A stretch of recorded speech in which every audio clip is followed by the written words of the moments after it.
पूरा का पूरा घर सुंबुल के साथ आ चुका है और टीना के खिलाफ आ गया है। आखिर ऐसा क्या हुआ है, चलिए आपको बताते हैं। Well hello guys and welcome to FIFA फूज। मैं हूं ज्योति नाहक।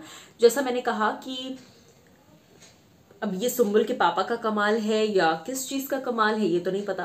अब अगर उनके पापा का कमाल है भी तो उनके पापा घर के अंदर तो आए नहीं, तो कमाल कैसे हो गया। सुंबुल के रिएक्शंस में जो डिफरेंस दिख रहा है वो अग्रीड है, वो समझ में आता है, लेकिन जो बाकी के घर वालों के अंदर रिएक्शंस दिख रहे हैं वो थोड़े से हैरान करने वाले हैं। टीना अब ऐसी नजर आ रही है कि टीना को ज्यादा प्रॉब्लम हो रही है सुंबुल से रादर देन सुंबुल।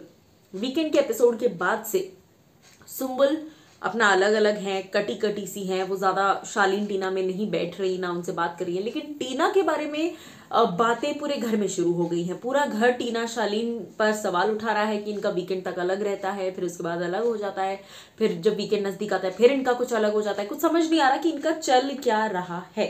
अब मैं आपको इस पूरी भसड़ में मैं आपको बता दूं कि टीना फिर सुंबुल पर सवाल उठाती हैं और फिर देखिए क्या होता है। और इस बार पूरा घर टीना के अगेंस्ट ही नजर आ रहा है। पूरा सड़ा पड़ा है, पता है। सुंबुल को बोलती है, सुंबुल जितना काम करती है उतना कोई नहीं करता होगा। तुम हाइजीनिक करती रहती हो। मेरी बात मत बोलो, मेरी बात मत बोलो। ये जो पूरा रूम दिख रहा है ना साफ, वो मैं ही रखती थी साफ। तो ये सब बकर मेरे सामने आके मत करो। चौकटे से हाइजीनिक नहीं होता। हाइजीन की बात कर रही हो ना, सबसे पूछो कितना हाइजीनिक रहती हूँ मैं। यहाँ पे बकवास नहीं करो।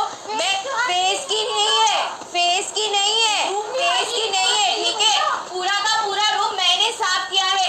इनको भी बोलना। वो बेचारी अकेले, बेचारी मतलब क्या है? हम बेचारे नहीं है। सुंबुल सब कुछ करती है, मैं नहीं करती हूँ, मतलब मजाक चल रहा है यहाँ पे। वो जान पूछ के नहीं, then other people who staying in the room should also stand up. आज सुंबुल बेचारी बहुत काम करती है, तो किया क्यों नहीं रूम? मैं ठेका लेके बैठी हूँ अकेले रूम साफ करने का।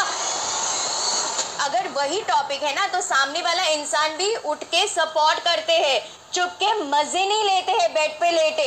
मैं ये बोल रहा हूँ, जब कोई तीसरा आदमी उंगली उठाता है ना तो अपनों के साथ में खड़ा हुआ जाता है। मुझे मत बताओ अपनों के साथ कब खड़े होना है। आप जो मुझे बोल रहे हो अपनों के साथ खड़े रहना, मैं आपके साथ खड़ी रही थी।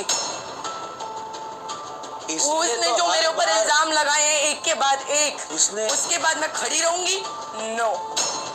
तुम्हारी सोच में ही प्रॉब्लम है। सबको अपना दर्द दिखता है, सामने वाले के बारे में कुछ नहीं सोचता है। कांट कंप्लेन, वाकई सबको अपना दर्द दिखता है और सामने वाले के बारे में कोई कुछ नहीं सोचता। अब ये तो सुंबुल ने कह दिया, आप इस पर क्या कहेंगे बताइएगा।